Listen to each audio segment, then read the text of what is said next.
മലയാള സിനിമയിലെ താരങ്ങൾക്കൊപ്പമാണ് ഇനി പ്രകാശിന്റെ ഒരു പേര്. കാരണം താരങ്ങളില്ല, പുതിയ താരങ്ങൾ ഉണ്ടാകുന്നില്ല എന്നൊക്കെ പറയുന്ന ഒരു കാലഘട്ടത്തിൽ പ്രകാശിന്റെ ഒരു കഥാപാത്രം അങ്ങനെ സ്വീകരിക്കപ്പെടുന്നു.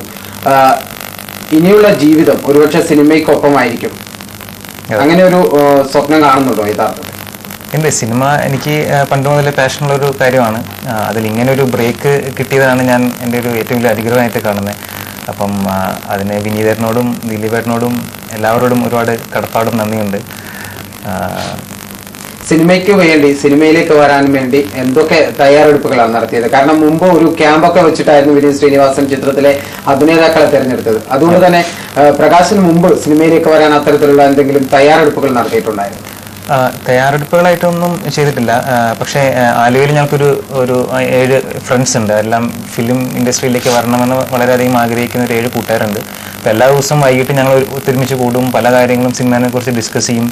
ഇപ്പം അതിൽ ഒരു ഡയറക്ടറുണ്ട്, ഒരു ക്യാമറാമാൻ ഉണ്ട്, ഒരു സ്ക്രിപ്റ്റ് റൈറ്റർ ഉണ്ട്, 3-4 അഭിനേതാക്കളുണ്ട്. ഇവരെല്ലാവരും എന്തെങ്കിലും ഒരു കഥ ഉണ്ടാക്കും. അതിൽ ഞങ്ങളെല്ലാവരും അഭിനയിക്കാൻ താല്പര്യമുള്ള എല്ലാവരും അഭിനയിച്ച് കാണിക്കും. അവർ മിസ്റ്റേക്സ്, ക്രിറ്റിസിസം പറയും, പിന്നെയും അഭിനയിക്കും. അപ്പം അങ്ങനെയുള്ള ഒരു ട്രെയിനിങ് ശരിക്കും പറഞ്ഞാൽ ഇതിൻ്റെ ക്യാമ്പ് നടക്കുന്നതിന് മുമ്പ് തന്നെ ഒരു 3-4 മാസം മുമ്പ് തന്നെ ഉണ്ടായിരുന്നു. അപ്പോൾ ഇതിങ്ങനെ കിട്ടുന്ന പ്രതീക്ഷിച്ചിട്ടല്ല, പക്ഷെ അതിങ്ങനെ ഒരു ഓൺഗോയിങ് പ്രോസസ്സായിരുന്നു. അപ്പോൾ അത് ഹെൽപ്പ് ചെയ്തെന്ന് വിശ്വസിക്കുന്നു. പുതിയൊരു യുവത്വത്തിന്റെ കഥയല്ല ഇത് ഒരുപക്ഷെ. അതായത് നാട്ടിൻപുറത്ത് മാത്രം കാണുന്ന ഒരു പ്രത്യേക കൂട്ടത്തിന്റെ ഒരു കഥ കൂടിയാണ്. പുതിയ യുവത്വം, പുതിയ പ്രേക്ഷകർ സിനിമ സ്വീകരിക്കുമ്പോൾ അത് ഒരു മാറ്റമാണെന്ന് നേരത്തെ നമ്മൾ ചർച്ച ചെയ്ത് കഴിഞ്ഞു. അതുകൊണ്ട് തന്നെ സിനിമയിൽ പറയുന്ന കാര്യങ്ങൾ, അതായത് ഒരുപക്ഷെ നമുക്ക് മദ്യപിക്കാം മാഹിയിൽ പോയി എന്നൊക്കെ പറയുമ്പോൾ വൻ കയ്യടിയാണ് തിയേറ്ററുകളിൽ ഉണ്ടാകുന്നത്.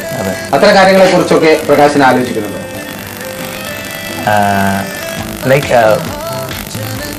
ഇങ്ങനത്തെ സീൻസ് വന്നിട്ടുണ്ടെങ്കിൽ എന്തെങ്കിലും ദോഷമുണ്ടോ, അങ്ങനെയാണ് ഉദ്ദേശിച്ചത്? അല്ല, അങ്ങനെയല്ല. അത്തരം രംഗങ്ങൾ നേരത്തെ പറഞ്ഞതുപോലെ അത്തരം കൂട്ടുകെട്ടൊക്കെ ഉണ്ടല്ലോ. അത്തരത്തിൽ എന്നാ ഒന്ന് മദ്യപിക്കാം എന്ന് കരുതുന്ന കൂട്ടുകെട്ടുണ്ടോ? ഉണ്ട്, തീർച്ചയായിട്ടും. എന്ന് പറഞ്ഞാൽ എന്നെഴുതി സ്ഥിരമായിട്ട് മദ്യപിക്കാന്നല്ല, ഇങ്ങനെ എന്തെങ്കിലും ട്രിപ്പൊക്കെ പോകുമ്പം അതിൻ്റെ ഒരു സന്തോഷത്തിൻ്റെ ഒരു ഭാഗമായിട്ട് ഇങ്ങനെ കൂടുന്ന ഫ്രണ്ട്സൊക്കെ നമ്മുടെ കൂട്ടത്തിലുണ്ട്.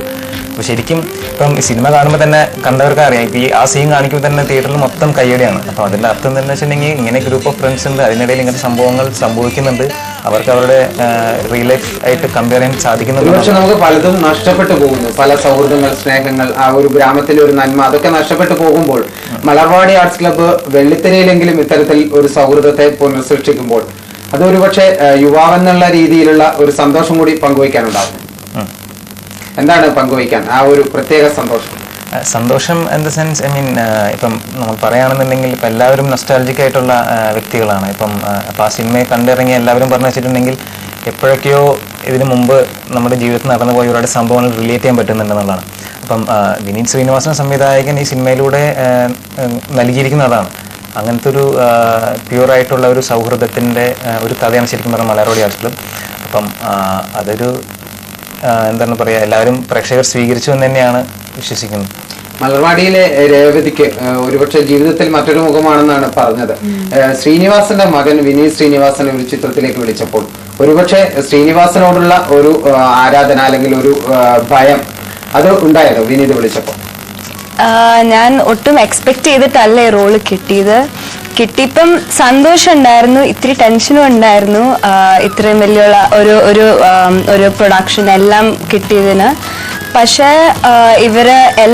നമ്മളെല്ലാവരും മീറ്റ് ചെയ്തപ്പം വലിയ ഇതൊന്നും തോന്നിയില്ല. എല്ലാം പുതുമുകളായിരുന്നു, നമ്മളെല്ലാവരും നല്ല റാപ്പും ഉണ്ടായിരുന്നു. അപ്പം അത്ര വിഷമം തോന്നിയില്ല, അത്ര ടെൻഷൻ തോന്നിയില്ല. സിനിമയിൽ ജ്യേഷ്ഠൻ കഥാപാത്രം ചെയ്ത ചില ക്രൂരതകൾ അല്ലെങ്കിൽ അച്ഛൻ ചെയ്ത ചില ക്രൂരതകൾ എല്ലാം എനിക്ക് തുറന്നു പറയണമെന്ന് പറഞ്ഞ് ബസ്സിറങ്ങി വരുന്ന ഒരു നായികയെ നമ്മൾ സിനിമയിൽ കാണുന്നു. അതുപോലെ വേറെ എന്തെങ്കിലും രഹസ്യം, അതായത് ഒരുപക്ഷെ കണ്ണുകൾ തമ്മിലുള്ള ഒരു നോട്ടം കൊണ്ടെങ്കിലും നമ്മൾ രേവതിക്ക് പ്രകാശിനോട് പ്രണയമുണ്ടോ എന്ന് പ്രേക്ഷകർ സംശയിച്ചു പോകുന്നുണ്ട്. അങ്ങനെ യഥാർത്ഥത്തിൽ കഥാപാത്രത്തിനുള്ളിൽ അങ്ങനെ ഒരു പ്രണയം തോന്നുന്ന രീതിയിലാണോ വിനീത് പറഞ്ഞിരുന്നത്? ഇല്ല, കംപ്ലീറ്റ്ലി അങ്ങനെയൊന്നും ഇല്ല. എന്റെ ക്യാരക്ടർ ശരിക്കും സിസ്റ്റർലി ക്യാരക്ടറാണ്. ഇവർ 5 പേരും എന്റെ ബ്രദേഴ്സ് പോലെയാണ് ഈ മൂവിയിൽ കാണിച്ചിരിക്കുന്നത്, അല്ലാതെ വേറെ ഒന്നും ഉണ്ടായിരുന്നില്ല. ഈ കഥാപാത്രത്തിൽ അവസാനമായിട്ട് സിനിമ മലർവാടി ആർട്സ് ക്ലബ്ബ് 3-4 ദിവസമായിട്ടേ ഉള്ളൂ. ഇതുവരെ ലഭിച്ച പ്രതികരണങ്ങളിൽ സന്തോഷവാനാണെന്നാണ് രണ്ടുപേരും പറയുന്നത്. സിനിമാ രംഗത്തുള്ള ആരെങ്കിലും വിളിച്ചോ, എങ്കിൽ പുതിയ ഓഫറുകൾ എന്തെങ്കിലും വാഗ്ദാനം ചെയ്തിട്ടുണ്ടോ? ഓഫറുകൾ എന്ന് വെച്ചിട്ടുണ്ടെങ്കിൽ ഡിസ്കഷൻസ് നടക്കുന്നുണ്ട്. ഒന്നും പുതിയ ഓഫേഴ്സ് ഒന്നും കമ്മിറ്റ് ചെയ്തിട്ടില്ല. ഓഫേഴ്സ് വരുന്നുണ്ട്, എനിക്ക് കമ്മിറ്റ് ചെയ്തിട്ടില്ല ഇതുവരെ. ഇപ്പം എന്തെങ്കിലും നല്ലത് വന്നാൽ എന്തായാലും ചെയ്യും ഞാൻ. ഈ സംഭാഷണം അവസാനിക്കും മുമ്പ് രേവതി ഒരു പാട്ടുകാരിയാണെന്നാണ് രേവതിയുടെ ഒരു സുഹൃത്ത് പറഞ്ഞത്. ഒരു പാട്ട് പാടി അവസാനിപ്പിക്കാം. ഈ മൂവിയിൽ തന്നെ പാട്ട് പാടും. തീർച്ചയായും. മംഗളം കൂടാൻ ഞമ്മളുമുണ്ട് ചെങ്ങായി, ഇന്റെ മംഗളം കൂടാൻ ഞമ്മളുമുണ്ട് ചെങ്ങായി, മംഗളം കൂടാൻ ഞമ്മളുമുണ്ട് ചെങ്ങായി, നിന്റെ മംഗളം കൂടാൻ ഞമ്മളുമുണ്ട് ചെങ്ങായി. വളരെ സന്തോഷം. എന്തായാലും രണ്ടുപേരും മലർവാടി ആർട്സ് ക്ലബ്ബ് നല്ല സ്വീകരണം ലഭിച്ചിരിക്കുന്നു. ചിത്രത്തിലെ വിശേഷങ്ങൾ പങ്കുവയ്ക്കുകയായിരുന്നു പ്രധാന കഥാപാത്രങ്ങളിൽ രണ്ടാൾ, പ്രകാശനും രേവതിയും. വളരെ സന്തോഷം.